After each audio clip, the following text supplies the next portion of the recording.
This is the local and national news from fabulous 103 FM, and it would be fabulous if you subscribed. It's easy. Click the subscribe button, and at the same time, click the like button too. The Royal Irrigation Department has released plans for a 135-kilometre-long drainage canal designed to alleviate flooding in the capital and the Ayutthaya region.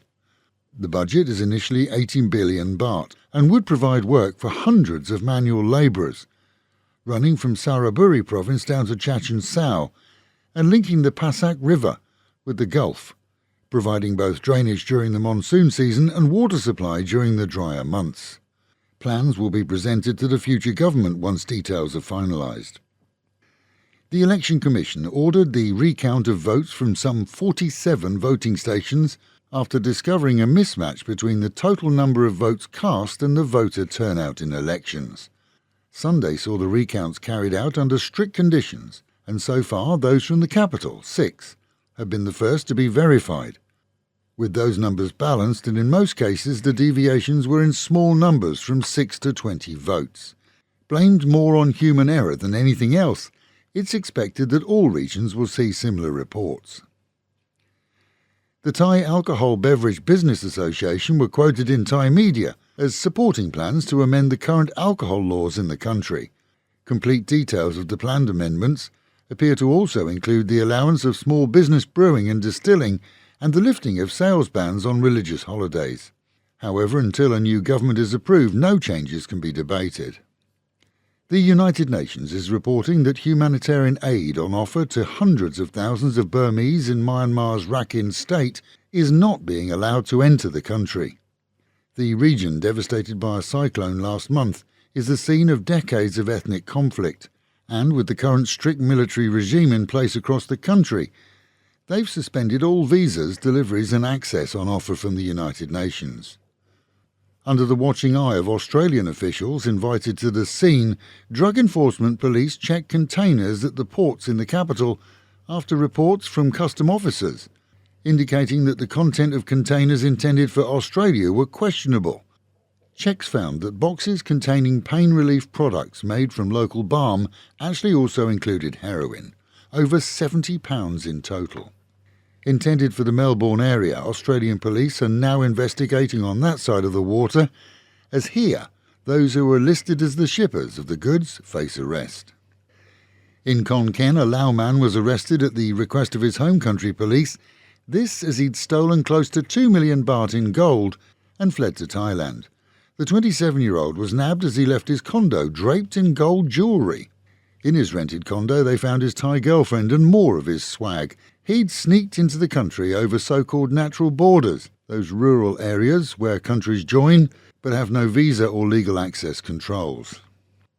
And the Kazakhstani man suspected of shooting a Russian man as he sat in his car outside a diner on Phuket has refused to admit guilt despite a weekend of questioning following his arrest at the local airport. This as authorities have recovered the weapon thought to have been used from a local pond.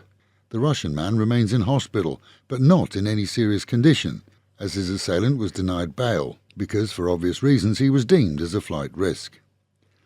Meanwhile at home and in Pattaya, 2 young Russians lost their lives after their car hit a palm tree on the central reservation of the Sukhumvit on Sunday.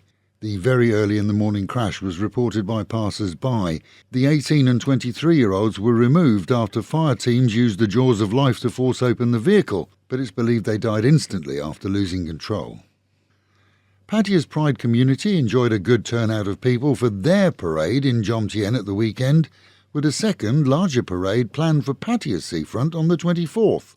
In the same area, the Squid Festival, a beach-based market of cooked seafood of all description, was also well attended.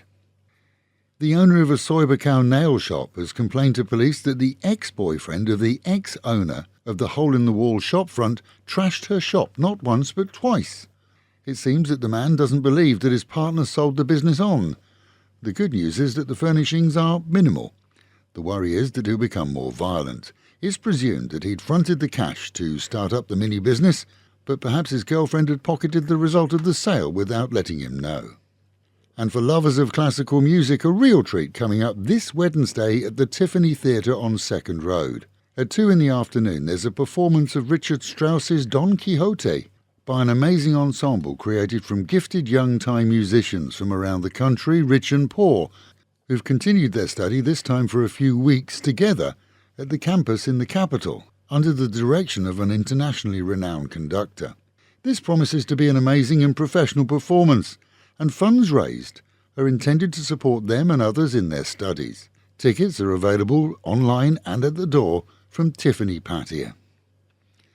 And with the Met Office promising highs today of just 32 dropping down to 28, the real feel of 34, a cooler day as winds continue, along with the chance of rain. Local and national news today from Fabulous 103 FM and Fabulous Pattaya Media Group. And to get a notification every time we release another bulletin or programme, like and subscribe to our channel, Fabulous Pattaya Media Group, by using the link below.